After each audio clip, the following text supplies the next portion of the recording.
supply chains and the industry's progress toward improving transparency and trust across the supply chain that both produce and consume chips. We use semiconductor chips constantly in our everyday lives, and the participants in today's event will be representative of that, including those from the consumer electronics industry like Apple and Microsoft, the automotive and trucking industry, including General Motors, Daimler, and BMW, and firms that support agricultural and infrastructure equipment. The semiconductor shortage has been top of mind for the president since he took office. But we also know we must also rely on the industry to take steps to minimize the impact the shortage is having on U.S. workers and consumers, including providing greater transparency. We will continue to work with Congress to fund longer-term solutions, something we've been working hard on, to expand and strengthen domestic manufacturing capacity for chips and strengthen the federal capacity to address supply chain resiliency. And we're also working with partners and allies to minimize the impact disruptions overseas have on the U.S. economy. Here we've been working with foreign governments in Southeast Asia and elsewhere to keep critical factories up and running while taking appropriate COVID precautions to support the local public health response and worker safety. Why don't you kick us off? Thanks, Jen. Two questions, both on budget. One, Senator Schumer, Speaker Pelosi came out and said they have agreement with the White House on a menu of options to pay for the agenda. Senator Manchin, Senator Sanders have indicated they don't know what's on that menu. Can you give us some details about what is on that menu and maybe like a rough range, maybe specific options, anything that shows that this is progress? Well, first, Josh, we certainly think it's progress, and it builds on the president's meetings he had yesterday with leadership, with moderates, with progressives, to talk about the path forward in an effort to unify members of the Democratic Party and caucus around our shared objective of lowering costs for Americans and making the tax code more fair. As Leader Schumer saw, I know you followed it closely, but for others, as Leader Schumer said, I should say, he conveyed what has been agreed to is a menu of options that will pay for whatever the agreement on the investment may look like. And so it's a menu of revenue raisers. Now, I think as you may understand, it's important to have those discussions with the range of important leaders, including Senator Sinema, Senator Manchin, a range of members, about what those menu of options of revenue raisers look like. That's exactly the process that's going to happen over the short term. So I'm going to let that play out before I detail more from here. I would otherwise point you to Leader Schumer's office. Okay. Secondly, I know you don't want to negotiate from the podium. I typically try not to. Exactly. But are there any items where there is unity among Democratic lawmakers in the White House, like with regard to the child tax credit, universal pre-K? Is there anything where you can say, we have agreement that we want these programs at this level?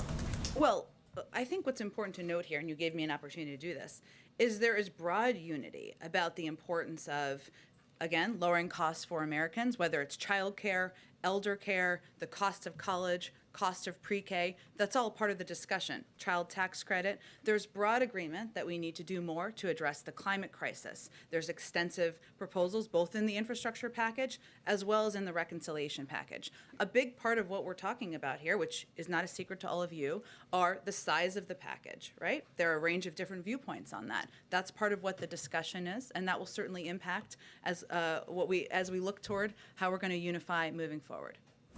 Go ahead. Thanks. So following up, I want a few follow-ups on the budget. I'll ask about Haiti too. So am I hearing you say that the White House at this point is okay with any of the financing options that are still on the menu? Well, our bar has always been from the beginning nothing that would raise taxes on anyone making less than $400,000 a year, and certainly we wouldn't support anything that would. But this again is a menu and a range of options. It's an important step forward, a sign of progress, but there's no question there's a lot of work ahead that will proceed over the rest of the day and the days ahead. But the president has greenlit all the choices on the menu we're talking about. Again, yes, but it's a range of options, and the next step is to have a discussion with a range of members about the path forward. And then on Haiti, we saw the U.S. Special Envoy, Daniel Foote, resigning. He had strong words. He said he would not be associated with the United States' inhumane, counterproductive decision to deport thousands of Haitian refugees. Why would DHS go ahead with a plan against the Special Envoy's advice? Well, let's take a step back here for a moment. I would also first note that the State Department put out a statement on his resignation. He was obviously an employee of the State Department and, of course, of the administration. First, I would note there have been multiple senior-level policy conversations on Haiti where all proposals, including those led by Special Envoy Foote, were fully considered in a rigorous policy process. There are disagreements in these policy processes. That the president welcomes that, the Secretary of State welcomes that. That's certainly a part of having discussions and having robust discussions about the best path forward for difficult circumstances. Some of those proposals were harmful to our commitment to the promotion of democracy in Haiti. I'm not going to detail that further. I will let the State Department do that should they choose to. But I would note that Special Envoy Foote had ample opportunity to raise concerns about migration during his tenure. He never once did so. Now, that wasn't his purview. His purview was, of course, being the special envoy on the ground. His positions were, and his views were put forward. They were valued. They were heard. Different policy decisions were made in some circumstances. But it's not just him. We've heard from Democrats on Capitol Hill, too, who say they're really against these mass deportations. The White House still stands behind the mass deportations. You still view them as humane? First of all, they're not deportations. People are not coming into the country through legal methods. And again, our policy process has continued to be the same with Haiti as it is for anybody coming through a regular migration across our border. I'd note, as I did yesterday, that as we've applied our border restrictions, as we've applied our immigration policies, there were more than 90,000 people who departed the country, who attempted to cross our border in the month of August. That was even before we saw the horrible photos that we saw of people gathering under the bridge. There is a process that is in place as people, whether they're coming from Haiti or any part of the world, goes through. Go ahead. But Jen, we haven't yet heard recently from President Biden specifically about these images on the border. You have described him as saying that they're horrible, but what does he believe of the comparisons being made between his administration and the Trump administration? We saw Congresswoman Maxine Waters just today saying this is Trump's policy. Several other Democrats are saying this looks like the previous administration. What does he think of those comments? Well, what our role is, and what the president has asked his outreach team, members of his national security team, Homeland Security team to do, is to explain clearly what our policy is and what our policy is not. We could not see it as any more different from the policy of the prior administration, which the president feels, we all feel, was inhumane, immoral, ineffective, wasn't operationally working, and because of the dysfunction of it, we have led to a very broken system that we're dealing with today. So what he has asked all of us to convey clearly to people who are understandably have questions, are passionate, are concerned, as we are about the images that we have seen, is one, we feel those images are horrible and horrific. There is an investigation the president certainly supports, overseen by the Department of Homeland Security, which he has conveyed will happen quickly. I can also convey to you that the secretary also conveyed to civil rights leaders earlier this morning that we would no longer be using horses in Del Rio. So that is something, a policy change that has been made in response. But separately, all related, it's also important for people to understand what our process and our immigration process is and what the steps are that are taken. We are still under Title 42 because we are in a global pandemic. So we are still operationalizing that. If people are not expelled under that, then there are a range of options. Either they are put into an alternative to detention where biometric data is required, they are required to, they are given a notice to appear, or they are put in an ICE facility. This is the process that is ongoing and has happened for every other migrant who has attempted to come irregularly across the border. If I could ask one follow-up on the budget. What is it about the nearly 5 hours of meetings yesterday that gives President Biden hope?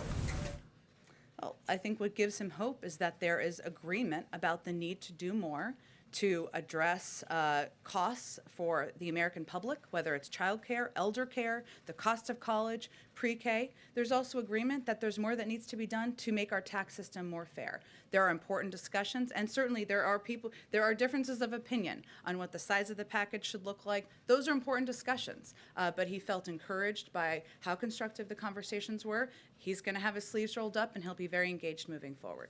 Rolled up, what will be happening this afternoon? Who is he planning on meeting with here at the White House? We're still finalizing specifics, but I think there'll be members who we're working to see if there can be meetings at the staff level at this point as a follow-up to yesterday. At the staff level, but the president will not be meeting with lawmakers today. We'll see, Jeff. The president's always open to meeting with, discussing, communicating with lawmakers, but yesterday is evidence of, but he just met with a broad range of members yesterday. There's a lot of work that needs to continue that can happen with senior staff members, but I don't think anything has been finalized quite yet. We're happy to keep you updated if it does. Go ahead. And I promised I would jump around today, so after you, I'll jump around and come back. Thanks, Jen.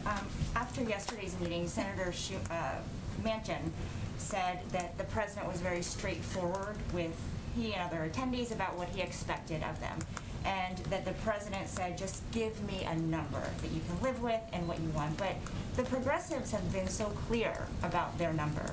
Does he have any reason to believe they're willing to come down from 3.5 trillion? Well, this is what a negotiation looks like. This is what compromise looks like.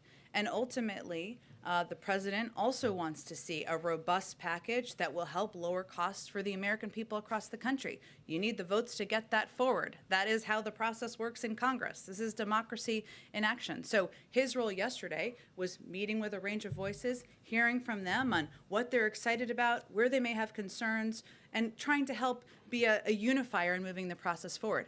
It wasn't that it ended yesterday. There's a lot of work ahead, which will proceed over the days ahead. So he does think they might come down. We'll see. He's always believed that there would need to be a potential for compromise, would need to be what everybody would have to be open to. Just a couple questions. Are you doing anything to expedite the process of finding Foot's replacement, given the situation in Haiti? I don't have anything to report out to you on kind of what the next steps are there. What I can reiterate to you is we have an ambassador on the ground. We have a robust presence on the ground. We have a newly installed assistant secretary for the Western Hemisphere, all of whom have experience in the region and will certainly be overseeing the policy at this point in time. Ken, want to go ahead? Just one more. Just one of his concerns that he laid out in this letter was that the Haitian government is expressing an inability to provide for the migrants that are returning there because of a lack of basic resources. DHS has said vaguely that the U.S. will provide support for those people, for the Haitian government to absorb deportees. Can you provide any specific details about that support? Sure. Well, first, let me say, because this is a question that's been asked, that we are working with the International Organization on Migration to ensure that returning Haitian migrants are met at the airport and provided immediate assistance. So that's in the most immediate. In terms of the range of assistance we've provided, let me just give you just a quick overview of what we've done sort of to date. U.S. agencies led by USAID recently provided an additional $32 million in new assistance to support earthquake response efforts and humanitarian relief. This funding builds on the USAID disaster assistance response teams. In January, we announced $75.5 million in bilateral development and health assistance for a wide range of issues for Haiti that we're still working with them, of course, on to deploy. That's a large amount of money. So I would say we're continuing to provide a range of assistance, but the recent $32 million is in response to the earthquake that happened over the summer. Go ahead, Ken. Just on the infrastructure package, just having had these lengthy meetings yesterday, does the president think the House should vote on the infrastructure bill in the beginning of next week, or does he think that there might be a benefit to waiting and delaying? The president's going to work closely with leadership to determine what the next best steps are. He also may need Republican votes. Does he intend to bring House Republicans over to talk about infrastructure in the next few days? We're really deciding day by day on what can be most helpful and constructive to moving his agenda forward, which includes each of these pieces of legislation. So right now, I don't have anything on the books, but we're again deciding day by day. Go ahead. We're about a week away from the end of the fiscal year, and we understand that today's the day that the administration is going to instruct agencies to develop contingency plans for a funding lapse. I want to ask specifically about agencies within HHS, the CDC and the FDA. Years ago, in 2013, when there was a government shutdown, Tom Frieden, who then led the CDC, described that period of time as one of the worst in his tenure at the agency. 8,000 CDC staffers, he said, were furloughed. Do you expect a similar dynamic to play out if there's a shutdown this year in this pandemic, or will there be different instructions to those critical agencies now? Well, we are taking every step we can to mitigate the impacts of a potential shutdown on our pandemic response, economic recovery, or other priorities. The fact is, shutdowns are incredibly costly, disruptive, and damaging. Direct public health efforts can generally proceed during a shutdown because they're exempt, and that is certainly our intention. And large swaths of the federal government coming to a screeching halt would certainly not be beneficial to pandemic response. But we are doing everything we can to mitigate. I'd also say on the first part of your question, it's consistent with long-standing practice across many administrations for OMB to simply remind agency senior staff of the need to review and update orderly shutdown plans. This is not formal guidance being given. It's just a reminder we're 7 days out and we need to be prepared, of course, in any event of any contingency. So we see this as a routine step and one just to be prepared in any event of what could happen. Theoretical, but would the administration be in support of, let's just say, a cutout, a CR just for Health and Human Services or other departments that are critical to the pandemic response? I don't think I'm going to speak to that, Steve. Our objective here, there is a CR that passed. There's a debt limit that passed. Raising the debt limit that passed the House, the Senate can ask to raise both of them and to ensure there's funding for a range of government programs. Go ahead, and then I'll go, and then I'll jump more to the back. Go ahead.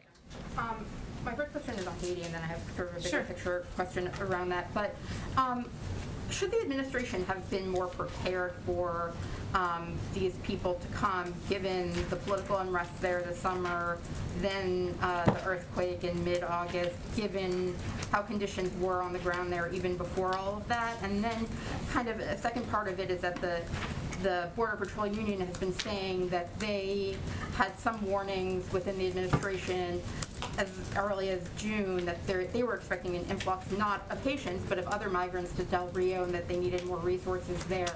So did the administration not act on those things? Were those not widely disseminated concerns? And then, just kind of on the conditions in Haiti, like couldn't the administration have expected that refugees were going to show up somewhere in these weeks? Well, there's a range of factors here. It's hard to really gauge what percentage, or I can't attribute at this point what percentage each of those factors are. Obviously, there are challenging circumstances on the ground in Haiti with the government unrest, with the earthquake. There are also a number of smugglers who are taking advantage of this, and we've seen that over the course of the last couple of weeks. Certainly, we're aware of that reality. We've seen that in other parts of Central America as well. But that's something that we have no doubt has contributed to a rapid influx of people who were told that they could come into the country and everything would be fine, when clearly it's not. So all we can focus on at this point is what steps we're taking now to ensure there is an orderly and humane process, to ensure that people who are there are treated with dignity, that they're going through a process of being considered for the range of options, and that's what our focus is on at this point in time. Sort of related things or not.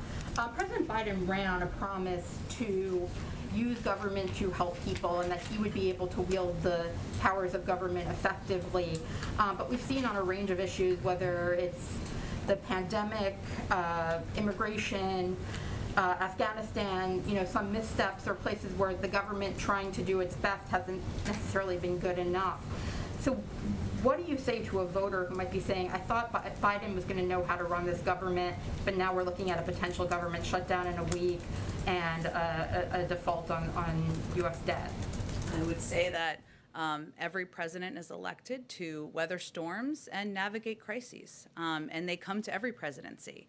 And if you look at all of the things that you loaded into that question, all issues that are happening, of course, currently, the president has been clear that he wanted to end a 20-year war in Afghanistan. He did exactly that. That's something I would say the American public broadly supports. We've certainly acknowledged that there are aspects, of course, of how it was handled or how all of the events transpired that were not what we had planned for. I would say on other issues, we are doing everything we can to prevent a government shutdown and planning to prevent the impact that we've seen in the past that has been quite devastating on different components of government. We're right now in the midst of trying to get a historic package that's going to address a lot of issues the American people care about across the finish line. And making policy is messy, so we're right in the middle of that. So I would say to anyone who feels that way, we're in the middle of navigating and weathering storms and dealing with crises. That's what a president should do. That's what an administration should do. We're not going to shy away from that, and that's what people were elected him to get through. Go ahead.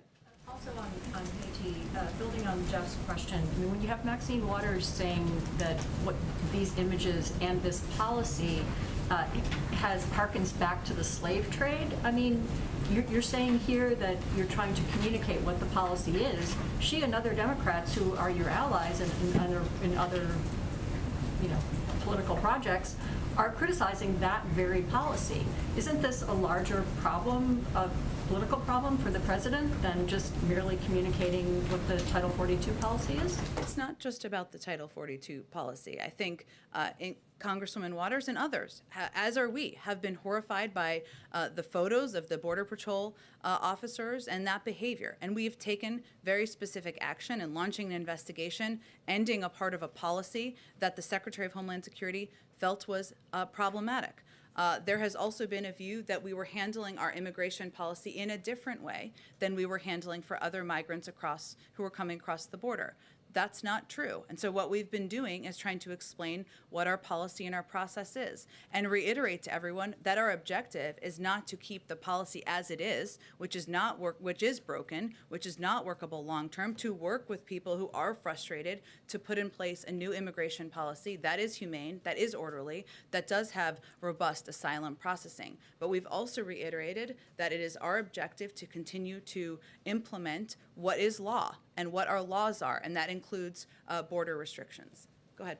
Jen, in the spirit of explaining policy, can you explain how the administration is determining who gets to come in and get processed under Title VIII and get an NTA and who's getting expelled? On-the-ground reporting suggests that it's based off demographic, not racial demographic, but if you come in as a family, single adult, what have you. How is Border Patrol determining right now who actually gets to stay in and get processed and who gets expelled under Title 42? Sure. So across the border, including in the Del Rio sector, we continue to enforce Title 42. Families and single adults are typically expelled under this CDC directive when possible. The determination of who can be expelled or not is determined by a number of factors, including the makeup of the specific family unit. Some people with kids who are younger than a certain age are not accepted back in certain countries. We know that from our immigration policy writ large, long before the last couple of weeks. And agreements with the country origin, and as well as agreements with the country of origin or last residence. As you know, and as all of you have reported, this is not just a case of everyone coming directly from Haiti. People are coming from different countries, some where they have lived for periods of time. Family units are different, and so each is made on a case-by-case basis. Another determining factor is detention capacity, both within ICE and CPB. And so, as we have stated, those who cannot be expelled are placed into removal proceedings and issued a notice to appear, or when capacity issues and processing backlogs arise, they may be processed via an alternate means, which requires them to report to an ICE office to commence the next steps in their immigration proceedings. That's how the process works. DHS thus far has not given data on, specifically in Del Rio, of those who have been processed under Title VIII and those who have been processed under Title 42. Is there any breakdown that you can provide on that? I think they did provide yesterday, and I think they're going to be providing regular updates, and certainly this is something that is under their purview, as you noted, that the department has conducted 2 repatriation flights yesterday. I'm just going to give you a little more information than you asked for, but just so everybody has it, with a total of 318 Haitian nationals on board. These flights will continue since Sunday, September 19th. 12 repatriation flights have left the United States. 1,401 Haitian nationals have been returned to Haiti. 3,206 Haitian nationals have been moved from the Del Rio camp to CBP custody or to other sectors of the United States border to either be expelled via Title 42 if possible, or placed into removal proceedings. Sometimes it requires a discussion in order to determine the path forward. Then, therefore, there remain less than 5,000 migrants in the Del Rio sector. Can I ask about police reform as well? Obviously, reports that those talks are dead. What's the White House strategy now moving forward to try and rein in police departments? And I know that the readout yesterday mentioned working with Democrats both in the House and the Senate. But what's the strategy also for the White House to work with Republicans as well, who did ask for more concessions when it came to these negotiations? Well, I spoke to this quite a bit yesterday, but I'm happy to speak to it again. Part of our objective is to communicate and work with a range of members, activists, and others who've been involved in pressing for reform, something the president strongly supports. That includes the consideration of executive action, and certainly includes considering whether there is a path forward legislatively. Obviously, we just saw those talks break down just yesterday, so those engagements need to resume, but those are really the next steps in the process. Karen, go ahead. Thanks. Getting back to the Monday potential vote on infrastructure, you had said in response to Ken's question that the president's working closely with leadership to determine what the next best steps are. But what has he indicated he thinks the next best steps are? Is he looking at Monday as a hard deadline, or would he be okay with that vote being delayed by a couple of weeks? Again, he is somebody who has been through this process quite a few times before, and he is going to work in close consultation with leadership. That's when the vote is scheduled. We don't have any information to suggest that has changed, but our focus right now, and really his focus, is on finding common ground, working together to unify the caucus and the party around a path forward. And to follow up on that, and what you had said earlier about there's a lot of work that still needs to be done, and the president sees himself as a unifier in this process moving forward, does he feel that he has to sit down in the same room with the moderates and the progressives? Yesterday the meetings were separate. We've explained why, but does he think he needs to have all of those stakeholders together to actually move this process forward? We're going to determine day by day what the right next steps are. So yesterday he had meetings with a range of voices, some who had different points of view. That's part of who we are as a Democratic Party, part of democracy, and we'll determine day by day what the best next steps are. Today I think it's follow-up on a staff level. Kind of like a middleman then, if he's hearing from the moderates and then passing that on to the progressives. He's not the only, they're talking to each other as well. So this is just his role in hearing from all of them and playing a role that he can to unify points of view and find the next best paths forward. Go ahead, Yamiche. Hi, thanks, Jen. A couple of questions on Haiti. The first is the president has often used his bully pulpit during the most important times in his administration.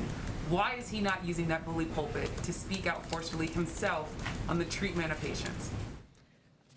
I would say, Yamiche, certainly I've represented to you all his point of view.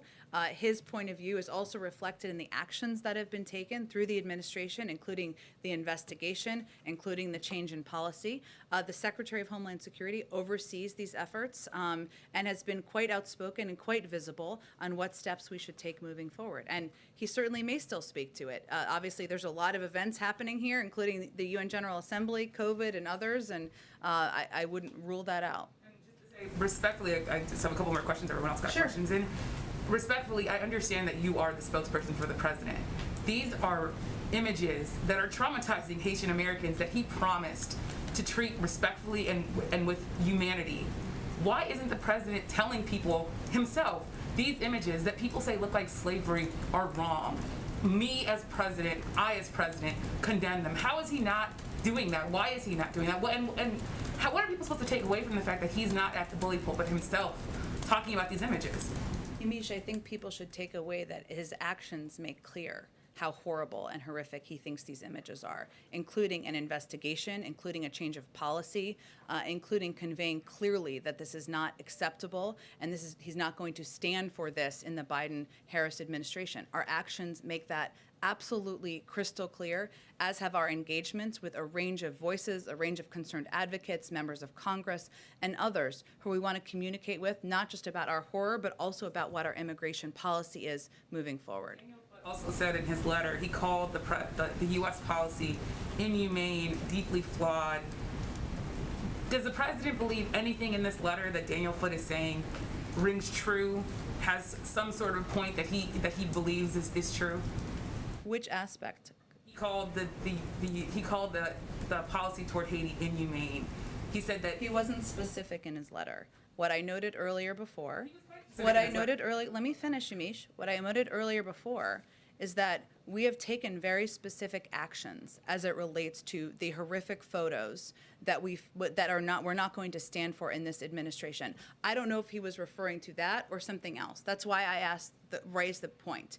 His purview, let me finish, Yamiche. His purview was not about migration. He didn't raise his concerns about migration privately. We respect his point of view, respect his ability to bring forward concerns, to raise ideas, to raise proposals. That's certainly something the president welcomes from everybody on his team, and something that he had the opportunity to do in a range of meetings. We also have to make decisions here based on what we feel are going to help promote democracy in Haiti, including Haitian-led reforms, Haitian-led steps on the ground to make changes in the country. a number of people who say that he did raise concerns over the deportation of Haitians and the treatment of Haitians. Are you saying then that Daniel Foote is not telling the truth in this letter?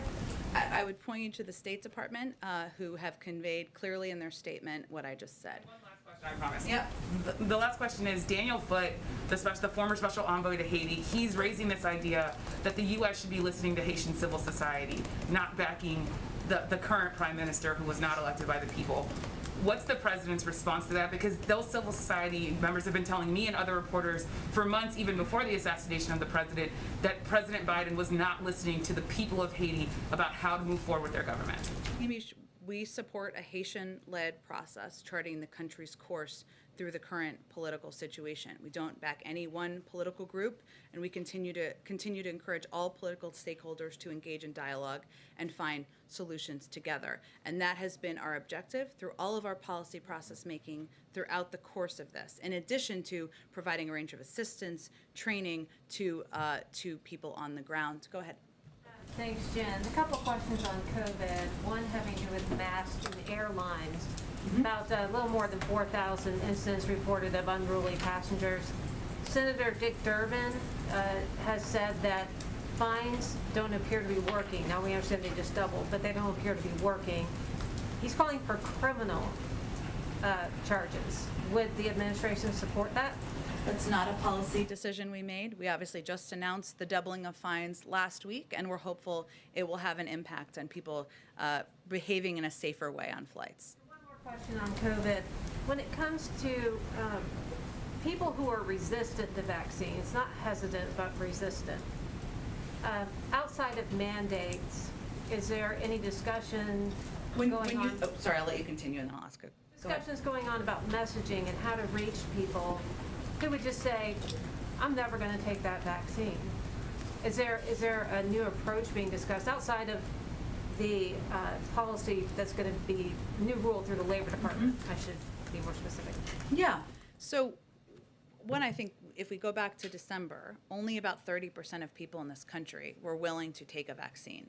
Now we're at over 75% of people who have received at least one dose. So clearly there has been progress made in addressing people's questions, addressing hesitancy or resistance, whatever it may be. And we've taken a range of steps, not just the announcement made just last week about mandates, prior to that. Part of that has been relying on local messengers. Part of that has been making the vaccine broadly accessible to everybody in the country, making it as easy as humanly possible to get vaccinated. And we're going to continue to deploy those tactics as well, because we've seen them as effective, and we've seen them work in a range of communities, getting us to a point of over 75%.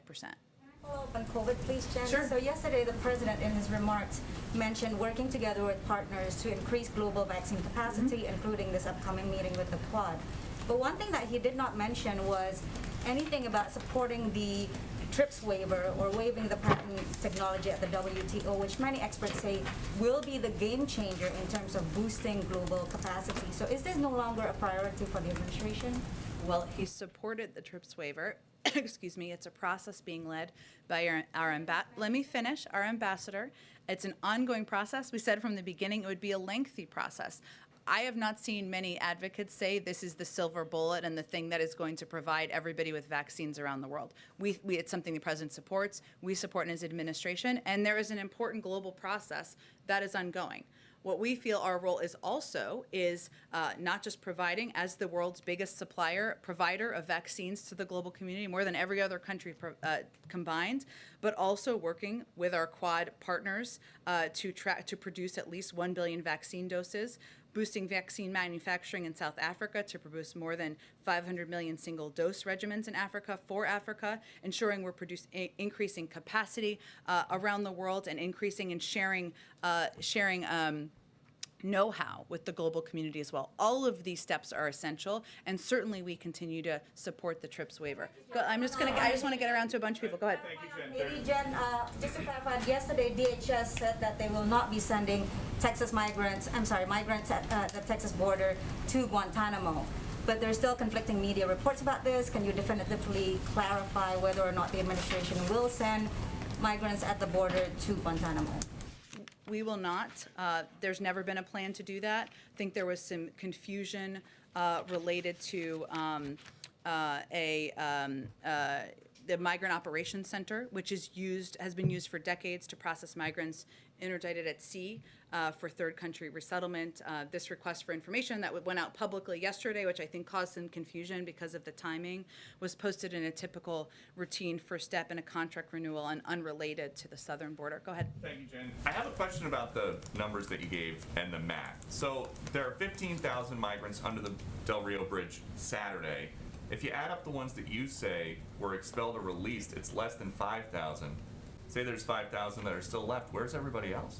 I'm happy to get you a more fruitful rundown for you, if helpful, from the Department of Homeland Security. Okay, and when you talk about how some of these people are being placed in removal proceedings, that does not mean removed, correct?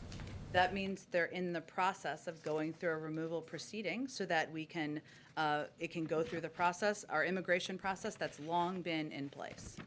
We understand that basically most of these people that are going into removal proceedings are being put on either buses from Del Rio to El Paso and Laredo, or being flown to Tucson with no COVID testing unless they show symptoms. How is that helping anybody stop the spread? Again, we have a protocol and process in place as it relates to COVID in terms of testing and quarantining, and also vaccines are provided for a range of migrants by our partner organizations in the region. What is happening now is that, as I outlined yesterday, is that if individuals cannot be expelled under Title 42, they are placed in removal proceedings, as you referred to. That may require them being placed in ICE detainment facilities, or it may require being given a notice to appear, where biometric data and other data is taken. In terms of their transportation methods, I'd certainly point you to the Department of Homeland Security. But why should somebody, say, in Laredo, Texas, or El Paso, or Tucson, Arizona, have to have their chance of catching COVID go up because hundreds of miles away there is an open border? Well, there certainly is not an open border. We are continuing to employ our immigration proceedings and process and restrictions at the border, and that includes the implementation of enforcing Title 42, which is an authority, a public health authority. It includes moving people into either a process for expedited removal or removal proceedings. That is our immigration process that we are proceeding underneath. Just a final follow-up. You say the border is not open, but we're told by our teams on the ground, you guys are releasing pretty much all family units, couples where the woman says that she is pregnant, or single women who say that they are pregnant, and that nobody actually has to take a pregnancy test unless they want to. So Are you suggesting you don't believe when women say they're pregnant? Is that a big issue, we think, at the border? I am not in charge of keeping the border secured. Do you think guys are. pregnant women are posing a big threat to the border? You tell me. To the border communities? You Is that a tell big me. issue? You tell me. I'm not aware of pregnant women being a big issue of concern to people at the border. What I will note for you, Peter, is that, as I said earlier, there is a process if people cannot be expelled under Title 42 for a range of reasons. Some of that is because countries they came from or other countries, including Mexico, may not be accepting families with children under the age of 7. They are placed in removal proceedings. Those removal proceedings require them to either go to a detention facility or require them to go get a notice to appear, and including providing their biometric data and otherwise, so that they can be, we can ensure we know where they are, and we can ensure we know when they're going to come back. So that's what the process is. If there's a big outrage about pregnant women, I'm not tracking it. The issue is not about pregnant women. The issue is the border open or is the border closed? Because my understanding is that a lot of this is happening on this side of the border. I think you know the answer to that question, and I just conveyed clearly that we're implementing our border restrictions, including Title 42, including making clear that people who are coming through irregular migration, this is not the time to come, and they will be placed in removal proceedings. Go ahead. Hi, Jen. Yesterday, Minority Leader McConnell and Senator Scott held a news conference in which they essentially argued Democrats control the White House and both chambers of Congress, so it's completely on them to raise the debt ceiling. Do you have any response to that? And does a debt ceiling fight, does that complicate the president's ability to get his agenda passed and deal with some of these other crises he's handling? Well, let's just take a step back here. So these same Republicans, including Leader McConnell, or former Leader McConnell, no longer leader, including Senator McConnell, who felt during the Trump administration that we could absolutely not risk defaulting. That would be devastating to our economy. I can provide you the quotes. I have the receipts.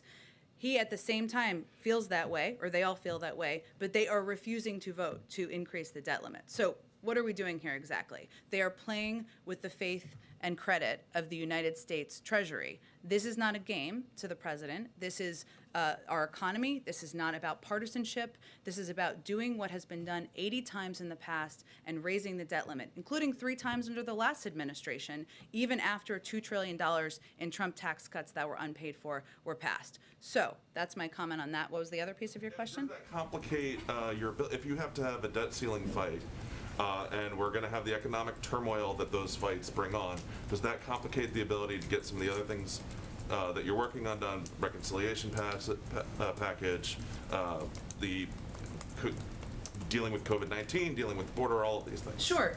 Well, I would say in terms of the legislative agenda, our ideal would be for the Senate to vote and pass the CR that included raising the debt limit that the House passed earlier this week. Let's move on. Let's do what we've done 80 times in the past. Let's ensure that people can have confidence in the faith and credit of the United States. That would be our preference. So certainly spending time on that, having people worry about whether the government shut down, which we're working to prevent, having people, businesses, economic experts, the American people worry about the debt limit, that's not our ideal. We think we should be able to avoid that, and certainly that would allow more time to move on with the rest of the agenda, whether it's confirming nominees, getting the rest of the agenda passed, whatever it may be. And then one question on the border. You mentioned yesterday that the agents involved in the videos, they've been placed on administrative leave. You've laid out the policy changes. What repercussions, though, once an investigation is completed, could those agents face if it's determined that they had committed wrongdoing? Would they be fired? Would there be transferred? Can you just talk about some of the repercussions that after we get past the leave and the investigation? Sure. Well, the Secretary of Homeland Security made clear he wants that investigation to be completed by next week, and part of that process will be determining what happens on a personnel level, also on a policy level, even though he conveyed today one of the policy steps that will be taken. So I'm not going to get ahead of that process. That's why the process is in place, and I'm sure once it's completed, we'll have more to say. Go ahead. Thank you, Jen. Help us figure out something about the travel restrictions. So, starting in the beginning of November, people from 33 countries, for instance, Iran, where 15% of the population is fully vaccinated, or Brazil, 39%, India, 15%. And then we look at Canada, 71% of the people are fully vaccinated, and still the border will remain closed. So obviously, it's not a... People can fly from Canada, right? Yes, but they can't drive through the border. I mean, it's not easy to drive from Iran or from from Europe. That's but true. it's much easier from Canada. Fair point. Canada people are fully vaccinated, so it's not a health decision. Because if it was, we would, I mean, Canada is within the first 15 country most fully vaccinated in the world. So it's not a health decision. Land restrictions, which as you know, have been renewed through I think about October 21st, but we're continuing to evaluate and make policy decisions. I would say that it is a health decision by requiring vaccinations, and we wanted to do it in a way that was equitable. So people who are vaccinated, no matter which country they're coming from, obviously they need visas and the proper documentation, et cetera, they would be able to come to the United States through that. Land restrictions, I don't have an update for you on where that stands beyond it's been extended. We're continuing to consider additional steps. And what kind of an impact? Okay, thanks everyone. Jen, I have a question on Hunter Biden. In 2019, you tweeted it was Russian disinfo. Now Politico is confirming they corroborated it. Have you changed your mind?